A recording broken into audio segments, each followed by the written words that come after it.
Hello, and welcome to A Postdoc's Journal, the show that takes you through my journey into and eventually out of academia as a postdoctoral research scientist. My name is Simit Patel.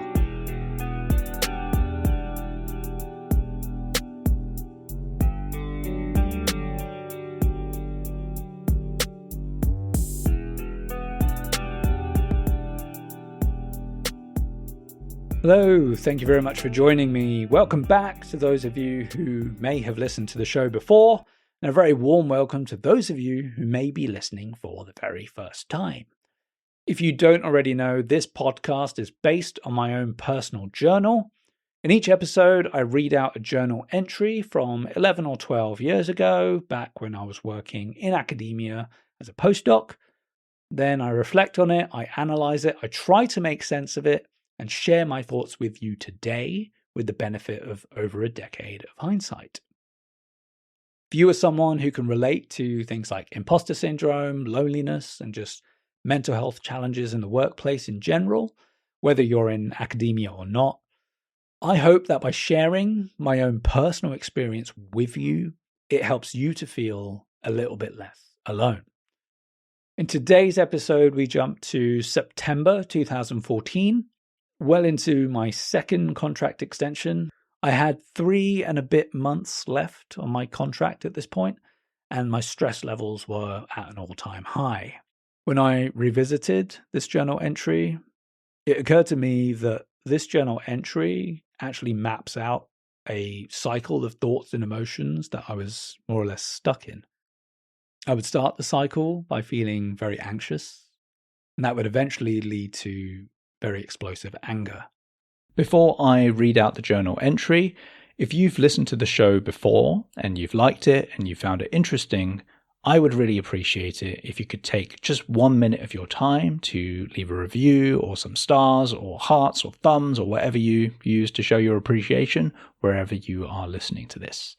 If you normally subscribe and follow things, please subscribe and follow this podcast too. I've also started a Reddit channel where you can join the conversation. Links to everything are in the show notes. So have a listen to the reading now, and I'll be back at the end to share some thoughts after 12 years or so of hindsight. Enjoy.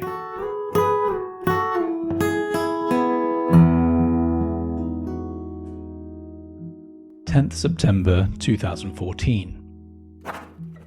I've had this nervous, anxious feeling in my stomach for the last few days. It's unhappiness from the prospect of having to leave quite soon and not having anywhere else to go. It's unhappiness about the prospect of having to leave quite soon and not having anywhere to go to. I even told the improv group that I would have to quit soon in the next few months. It was heartbreaking to have to say that out loud. I'm not at peace with having to leave. I've even started to think seriously about going back to the UK and getting another postdoc.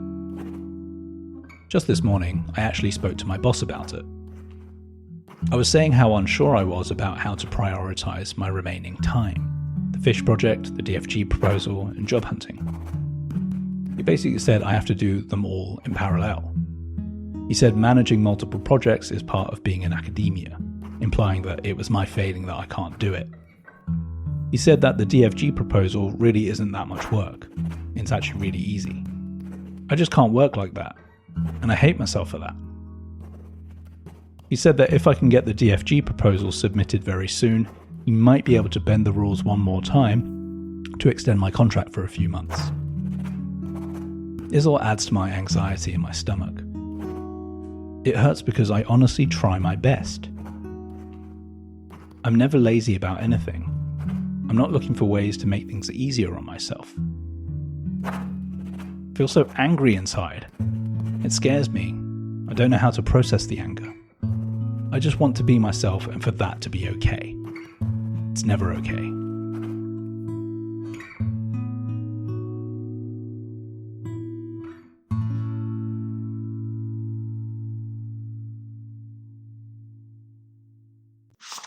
Okay, thank you very much for listening to that.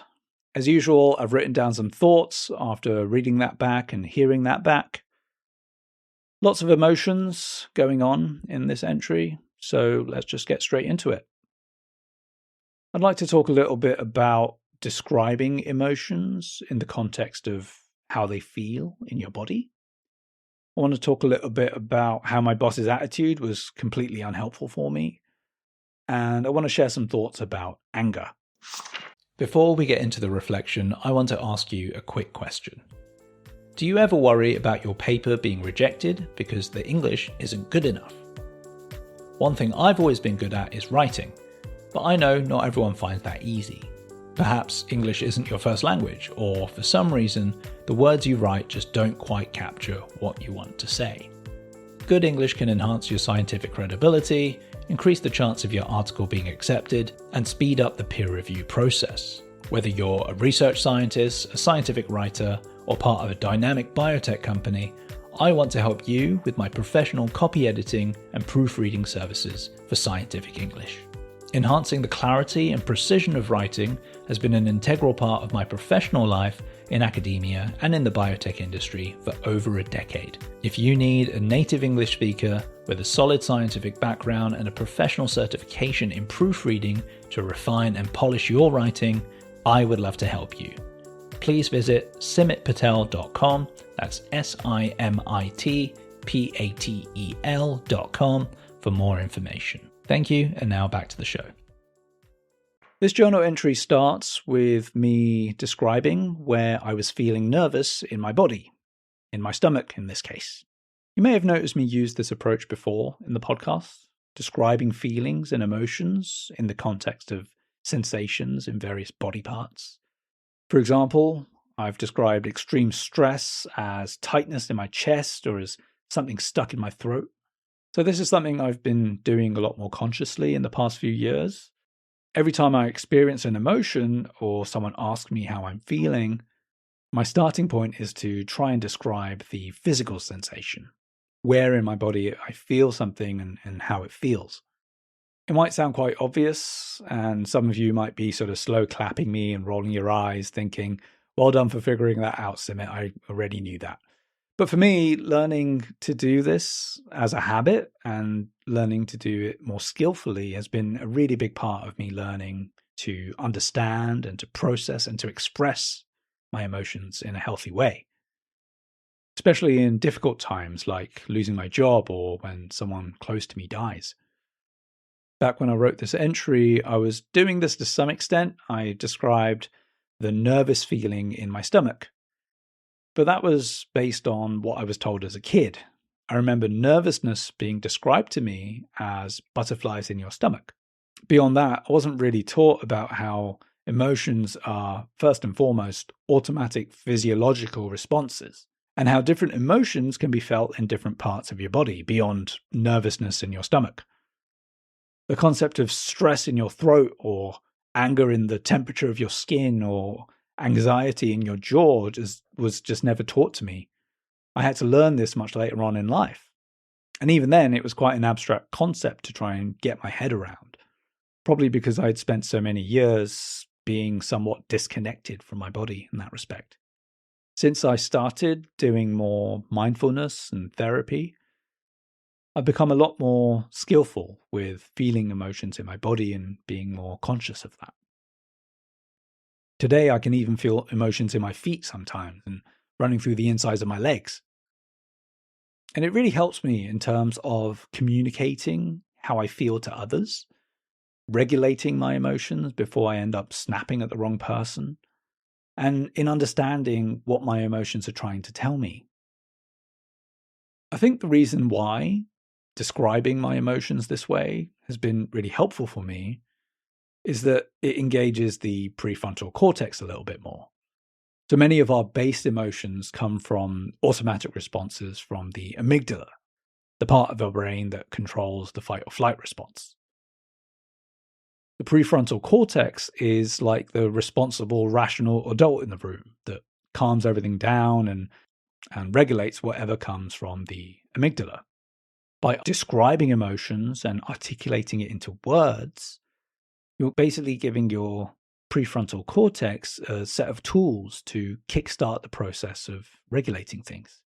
So if you, like me, never really learnt how to understand your emotions and process and express them properly in your childhood, literally describing where in your body you feel something and describing how it feels is a great place to start. We've covered gut feelings and intuition quite extensively in previous episodes, so I don't really want to belabor this point too much, but I wanted to highlight again in this journal entry. It was very clear to me that at the time, I did not want to leave Frankfurt. In the journal entry, I said I was not at peace with having to leave. It was like the closer I got to the reality of leaving, the stronger my gut was pulling me in the opposite direction, pulling me back. I think I've said it before, but today I'm so happy that I actually listened to that gut feeling. I think my intuition was psychic somehow. It just knew that continuing to build the life that I started to build in Frankfurt was the right path to stay on. I don't know how things would have turned out if I did go back to the UK, but I strongly suspect I would have been filled with a whole lot of regret today because I wouldn't have listened to my gut.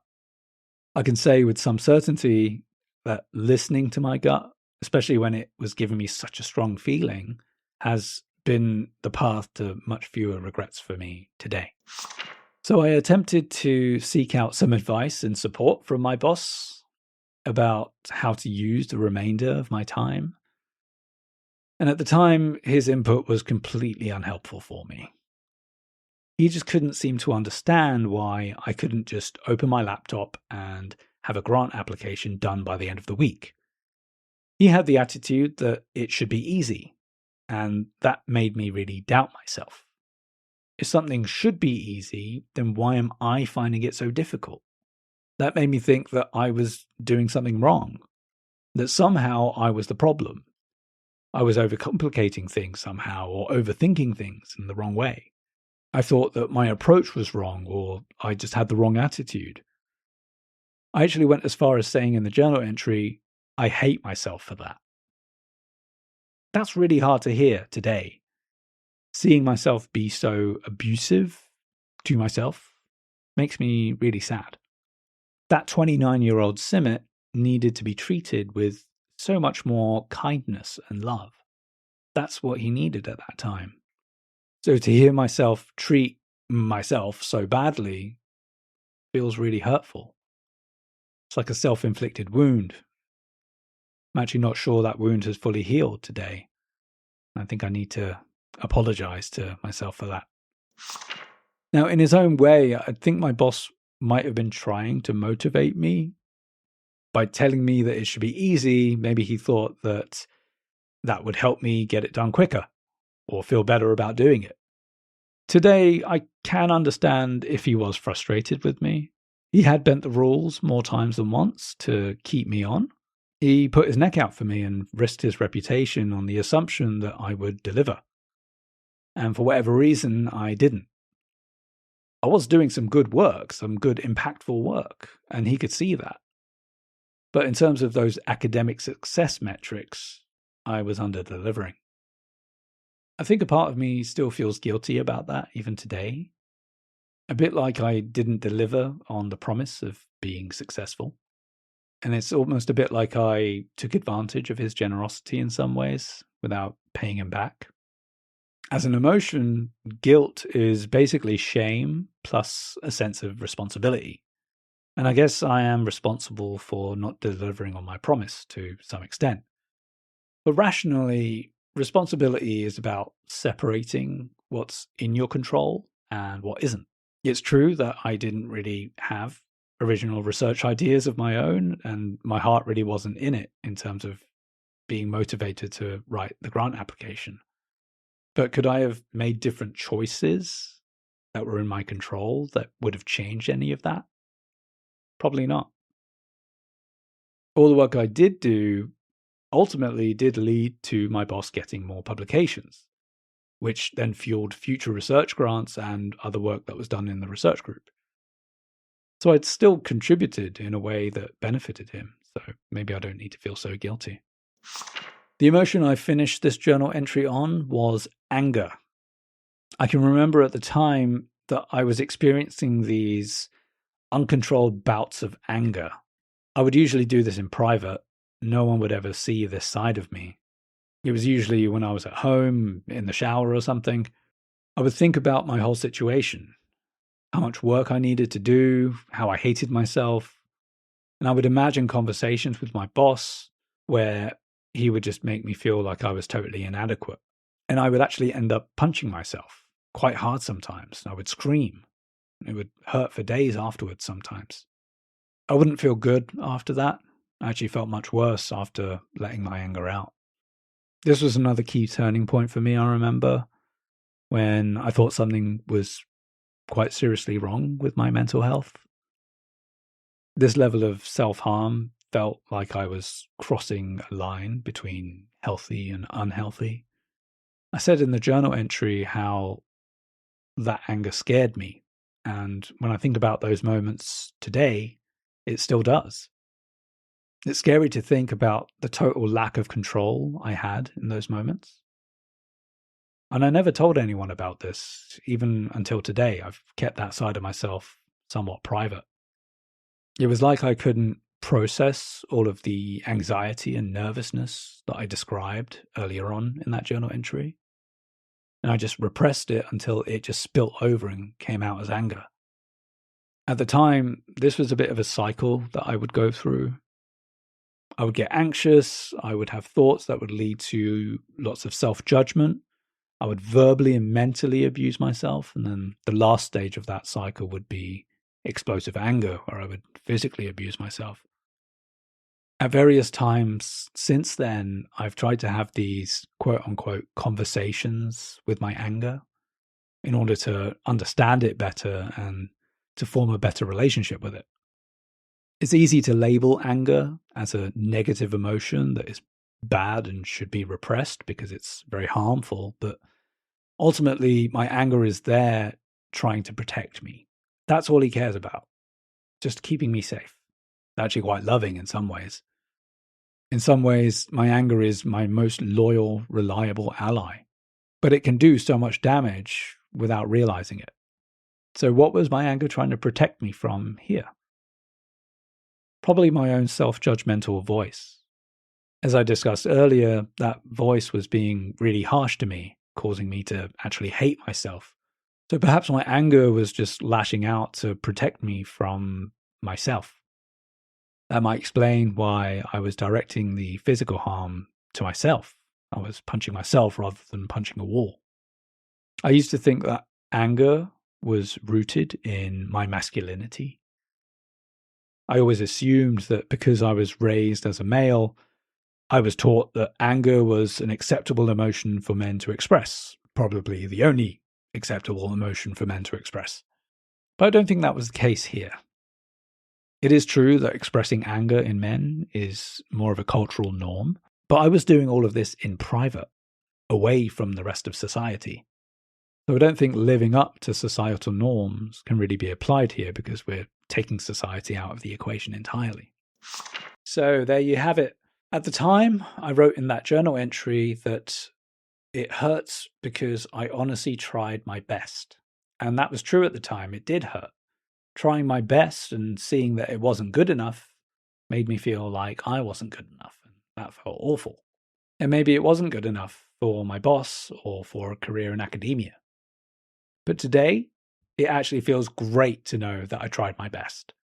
That's actually something to be really proud of, the fact that I tried and tried so hard. It might not have been good enough for my boss or for staying in academia, but knowing I tried my best is good enough for me today. In the long run, being good enough for me is what matters the most. In the next episode, we jump to just over a week later, and this seems to have been the week where I decided that I would leave academia for good. I was trying to compile a CV, but I quickly realized that I had no clue what I was doing. Thank you so much for joining me. I hope that was valuable for you in some way. Until next time, please be kind to yourself.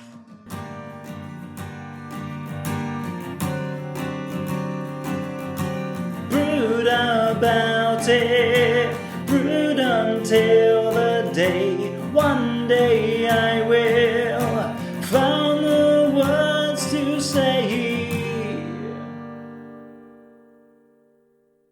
Thanks again for listening to A Postdoc's Journal.